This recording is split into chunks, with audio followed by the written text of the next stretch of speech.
गरीब साध साध सब नेक हैं, आप अपनी ठोरे, जो सतलोक ले जाएंगे वो साधु कोई और।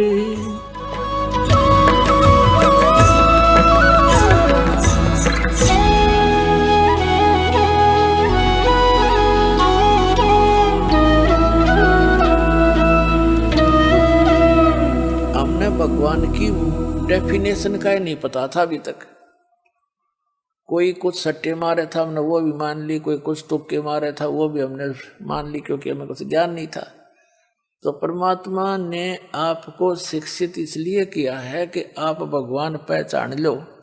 और 2 रोटी का रोड़ा है इस सारे जीवन में, 2 रोटी, 2 समय के टूक और तो बढ़िया देगा आपको, 10 पे लिखवा लो चाहे, इस पर ध्यान ज्यादा।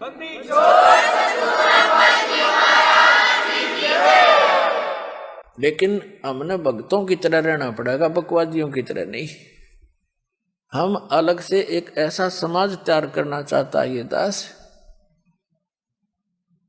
कि दुनिया नु देखे कि भगत हो तो ऐसे हो, हमारी बेटे ऐसे नेक हो, बेटियां नेक हो। अब भी बहुत से भक्त कहते हैं जी, ये चर्चा आम होगी है कि भी बच्चों का ब्याह करे तो इस दास की संगत में करे, बीड़ी वह पीते नहीं, शराब वह पीते नहीं, हाथ भी ना लाते। आधा सुख तो बेटी ब्याह वाले ने उससे दिन हो जाए जो उस लड़की का पति दामाद एक नेक आत्मा हो, जीवन सफल हो जाता है। पहले तो बेटी ब्याह की चिंता, ब्याहने के लिए फिर पता नहीं के कुबद करनी कराते हैं लोग, दहेज मांगते हैं।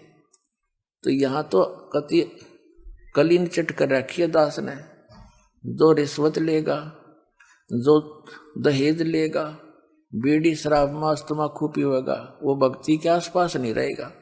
भगवान साथ दे नहीं, और भगवान साथ नहीं देगा तो फिर भगत की सा, और भगता के तो भगवान साथ दिया करे, हाथा पर रखेगा अपना परमात्मा। सबको याद रखना।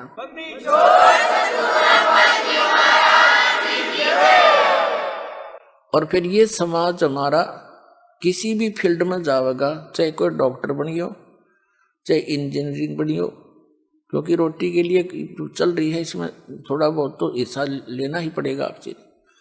और चाहे कोई अन्य किसी फील्ड में भी जाएगा, भगवान से डर के रहेगा, निर्भय होकर काम करेगा बेटा या बेटी, जहाँ भी, चाहे कोई बिजनेस में होगा या अपने घर में रहेंगे, शांति से रहेंगे।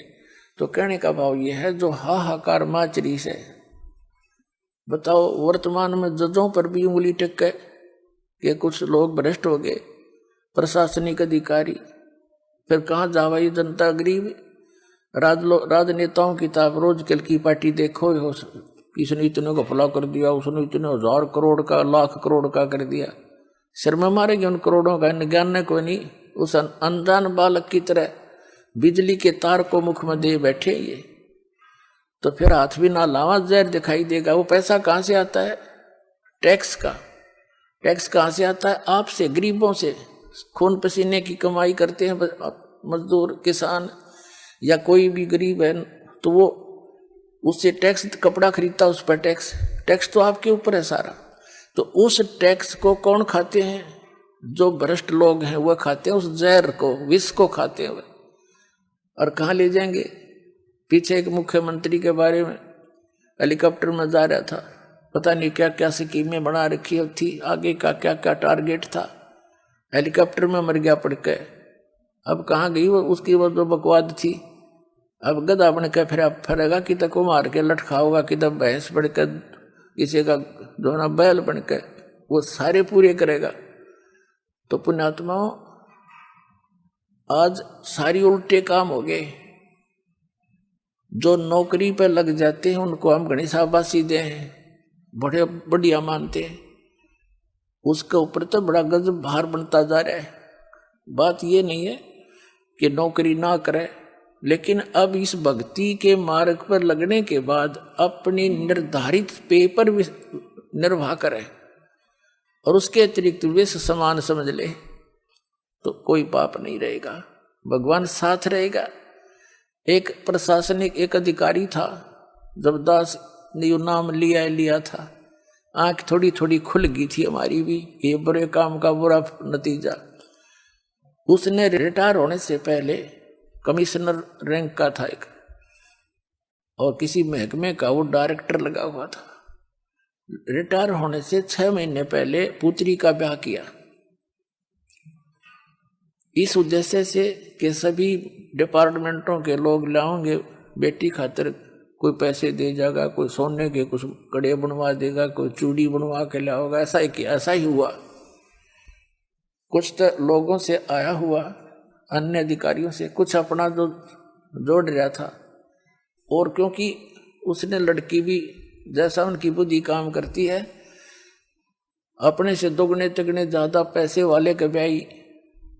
उस समय सन 1989 की बात, 3.5 लाख रुपए उसने, 3.5 लाख से भी ज्यादा पैसा उस बच्चे के विवाह पर लगा, लड़की के। और वो रिटायर हो गया। उसके रिटायर होने के 2 महीने के बाद उस लड़की को तलाक दे दिया, हो गया खंड बंडे। अब उसके हार्ट अटैक हो गया कि ई ब्याह होगा तो 7 लाख में ब्याह ही जाएगी, छोड़ी हुई लड़की तय। अब चाट ले उसे बकवादों ने, आपकी तो गधा बना खड़ा है, और बन रहा था कमिश्नर। तो जो काम करने का उसने भूल गया, अब ये फोकट में ही माँ के भूखे हो गए। तो इसके लिए भगवान एक गाइडलाइन दे रहे हमारे को, मन तू सुख के सागर बस रे भाई, और न ऐसा यस रे। कहते हैं भाई, इंद्री कर्म न लगे लगारम, जो भजन करे निर्दुंद रे। गरीबदास जग कीर्ति होगी, जब तक सूरज चंद्र रे। कि डट कर भक्ति करे अपने मालिक के सच्चे नाम की, आपका कल्याण होगा। इन बकवादों में मन नहीं रुचि करेगा, जब आपका सुमन बढ़ जाएगा, ये बकवाद अपने आप कम होती चली जाएगी। मन है, इसकी आदत है, ये तो अपना काम करता रहेगा, लेकिन ये इतना कंट्रोल में आ जाएगा आपके, जो आपको घसीट नहीं सकता, इतना टाइट कर दिया जाएगा इस ज्ञान से। पहले ये हमें घसीट ले जाता था, अब आत्मा में ज्ञान का और भक्ति का इतना वजन बन जाएगा, ये बुराई सोचता पल में पता नहीं क्या बकवाद सोच सकता, लेकिन ये घसीट नहीं सकता हमारे को। अब एक तो समर्थ का साथ, फिर भक्ति का वजन हो गया।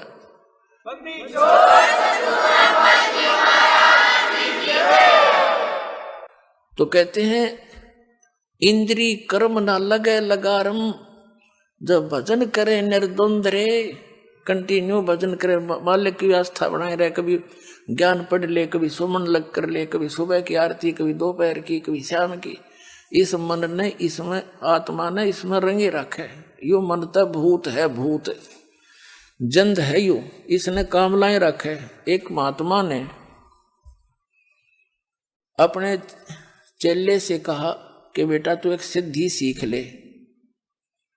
अगजी बताओ, उसने कुछ जंतर मंत्र करे, बताए, उस लड़के ने वो अपना अनुष्ठान पूरा कर लिया। फिर उस महात्मा ने कहा कि मेरी अब्सेंस में इस मंत्र को तू प्रयोग मत करना, जो मैंने तेरे को दिया, तेरा सिद्ध कराया है। अच्छा जी, मैं बताऊं तभी करना मेरी प्रेजेंस में। अब उसने सोचा, महाराज जी चले गए कि बाहर 1-2 या घूमन फिरन की तरह 1-2 दिन के लिए टूर पर चले गए दूसरे क्षेत्र में। तो चेले ने सोचा तू एक बार देख लेने के कुछ कमाई करी है तो ना। तो उसने वो मंत्र जैसा बता रखा था ऐसे बुदबुदा दिया, बोल दिया। तो सामने एक बैंकर सा व्यक्ति खड़ा हो गया आके और कहने लगा, भाई बात सुन ले बाबा जी, मैं हूं जंद, और देख मुझे एक काम बताता रहना, और तेने जो काम नहीं बता दे तेरी गर्दन दाबूंगा मैं। उसने सोचा भाई बात बिगड़ गया, तो गुरुजी है नहीं। तो उसने कहा कि चल ऐसे कर, तू आटा मांग कर ला। उन 28 जोड़ी और मांग का आटा ला तेरा और बता कि लकड़ी तोड़ लिया और लकड़ी तोड़ लिया।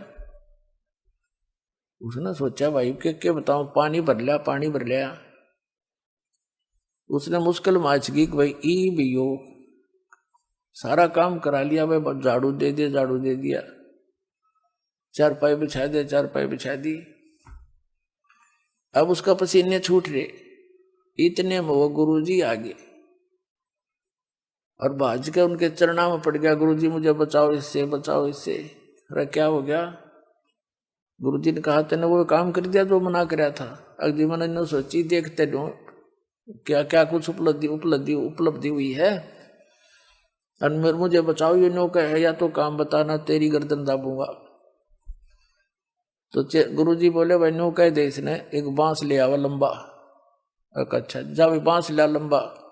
वो बांस ले आया, अक्सर ने गाड़ दिया जमीन में, उन्हें गाड़ दिया कि इस पर चढ़े जा उतरे जा, और मैंने जरूरत होगी जब तेने काम ला लूंगा।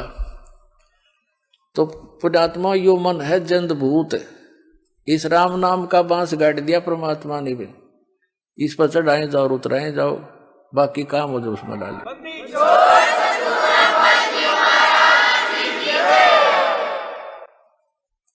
तो पुण्यात्मा वो कहते हैं इंद्री कर्म ना लगे लगारम, जो भजन करे निर्द्वंद रे, और गरीब दास जग कीर्ति होगी जब लग सूरज चंद्रे। आपकी यहाँ भी महिमा होगी जैसे द्रुपदलाद जैसे महापुरुषों की, और गरीबदास जी, नानक जी, रविदास जी, और घीसादास जी, मुल्कदास जी, दादू साहिब जी, और धर्मदास जी साहिब जी जैसे महापुरुषों की आज तक गुण गाए जाते हैं। अपना कर्म बनाएंगे, हमारे लिए उदाहरण बनेंगे, अपनी किस्मत अपना मोक्ष प्राप्ति करेंगे। तो कहते हैं इंद्री कर्म ना लगे लगारम, जो भजन करे निर्द्वंद रे, और गरीब दास जग कीर्ति होगी जब लग सूरज चंद्रे। मीराबाई जैसी महान आत्माएं आज तक आदर की दृष्टि से देखी जाती है। तो इससे आप जो दास आपको विधि बता रहा है या खोज ही नहीं पावे, या तो मालिक की देन है, आपको आपकी किस्मत घड़ी प्रबल है, या आपको सहज में मिल गई।